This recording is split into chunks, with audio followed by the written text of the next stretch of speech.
에베소서 2장 11절부터 22절입니다. 오늘 본문의 배경이입니다.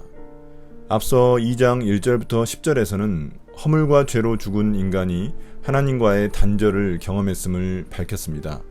그러나 여기서는 하나님과 인간 사이의 단절뿐만 아니라 인간과 인간 사이의 단절을 설명하고 있습니다. 유대인과 이방인들이 그들입니다. 유대인들은 자신들을 제외한 모든 사람들을 이방인으로 보았으며 그들을 멸시하고 소외시켰습니다.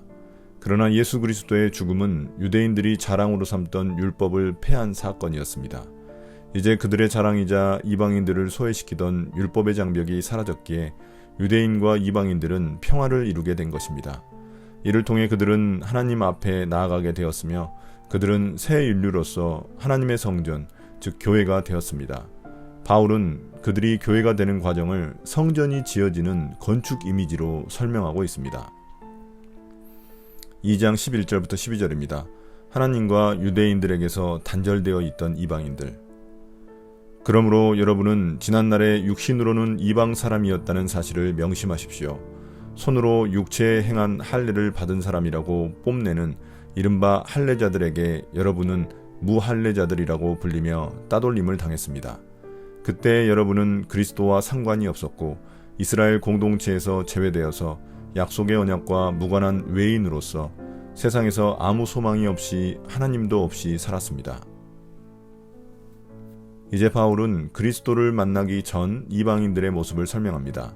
율법에 따라 생식기에 상처를 내는 할례를 하나님 백성의 표시로 여겼던 유대인들은 이방인들을 할례받지 않은 자들이라며 멸시했습니다. 율법에 따른 할례는 그들의 자랑이었습니다. 또한 당시 이방인들은 그리스도와 상관없는 자들, 이스라엘 공동체에서 제외된 자들, 하나님의 언약과 무관한 자들로서 소망 없이 하나님 없이 살아간 자들이었습니다. 이것은 2장 1절부터 3절에서 밝힌 인간이 허물과 죄로 죽어있던 모습과 같습니다. 이처럼 이방인들은 하나님과의 단절뿐만 아니라 할례와 같은 율법으로 인해 유대인들과도 단절되어 있었습니다. 2장 13절부터 18절입니다. 화평을 이루신 그리스도. 여러분이 전에는 하나님에게서 멀리 떨어져 있었는데 이제는 그리스도 예수 안에서 그분의 피로 하나님께 가까워졌습니다. 그리스도는 우리의 평화이십니다. 그리스도께서는 유대 사람과 이방 사람이 양쪽으로 갈라져 있는 것을 하나로 만드신 분이십니다. 그분은 유대 사람과 이방 사람 사이를 가르는 담을 자기 몸으로 허무셔서 원수된 것을 없애시고 여러 가지 조문으로 된 계명의 율법을 폐하셨습니다. 그분은 이 둘을 자기 안에서 하나의 새 사람으로 만들어서 평화를 이루시고 원수된 것을 십자가로 소멸하시고 이 둘을 한 몸으로 만드셔서 하나님과 화해시키셨습니다. 그분은 오셔서 멀리 떨어져 있는 여러분에게 평화를 전하셨으며 가까이 있는 사람들에게도 평화를 전하셨습니다. 이방 사람과 유대 사람 양쪽 모두 그리스도를 통하여 한 성령 안에서 아버지께 나아가게 되었습니다. 13절 앞에는 헬라어 원어로 그러나라는 접속사가 있습니다. 이방인들은 하나님과의 단절, 유대인들과의 단절 상태에 있었지만 먼과 역전이 일어난 것입니다. 그 상태를 역전시킨 사건이 바로 예수님이 십자가에서 흘리신 피 사건입니다. 예수님은 십자가 죽음으로 유대인들이 쳐놓은 율법의 담, 경계를 허무셨습니다.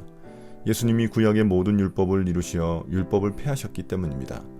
이처럼 예수님의 십자가 피로 유대인과 이방인은 서로를 갈라놓던 율법의 담을 허물고 모두 한 아버지 하나님을 섬기는 하나님의 자녀가 되었습니다. 원수관계였던 유대인과 이방인이 그리스도 안에서 평화를 이루고 새 인류로 만들어졌고 하나님과도 화해하게 된 것입니다. 또한 이것은 새 인류가 된 유대인과 이방인이 하나의 성령을 받아 비로소 온전한 그리스도의 몸, 즉 교회가 되었음을 의미합니다. 2장 19절부터 22절입니다. 하나님의 성전 교회. 그러므로 이제부터 여러분은 외국 사람이나 나그네가 아니요 성도들과 함께 시민이며 하나님의 가족입니다. 여러분은 사도들과 예언자들이 놓은 기초 위에 세워진 건물이며 그리스도 예수가 그 모퉁이 돌이 되십니다. 그리스도 안에서 건물 전체가 서로 연결되어서 주님 안에서 자라서 성전이 됩니다. 그리스도 안에서 여러분도 함께 세워져서 하나님이 성령으로 거하실 처소가 됩니다. 이제 이방인들은 더 이상 외국 사람이나 나그네가 아니며 성도들과 함께 하나님의 시민이자 가족이 되었습니다. 이는 곧 그들이 교회가 되었음을 의미합니다. 여기서 하나님의 시민을 언급한 이유는 그 당시 로마 시민이 가졌던 특권과 책임만큼 하나님 나라 시민들도 그렇다는 것을 암시하기 위해서입니다. 이제 20절부터 바울은 건축 이미지를 통해 성전이 세워져가는 과정으로 교회를 설명하고 있습니다. 성전 비유를 든 이유는 원래 성전은 유대인들만 출입할 수 있는 곳이었지만 이제 이방인들도 들어가 하나님을 만날 수 있다는 것을 드러내기 위해서입니다. 건축할 때는 우선 터가 중요한데 그 터가 바로 사도들과 예언자들이 선포한 하나님의 말씀입니다. 또한 그 터의 가장 중요한 돌이 모퉁이 돌인데 그것이 바로 예수 그리스도입니다. 그 터 위에 놓인 모퉁이 돌을 기준으로 성전 건물의 벽들이 서로 연결되어 세워져 갑니다. 이것을 마치 성도들이 주님 안에서 자라 성전이 되어간다고 말하고 있습니다. 이 성전의 목적은 그 안에 하나님이 거하시기 위해서입니다. 이는 하나님이 자기 백성들, 즉 교회 가운데 임하신다는 진리를 나타내 줍니다.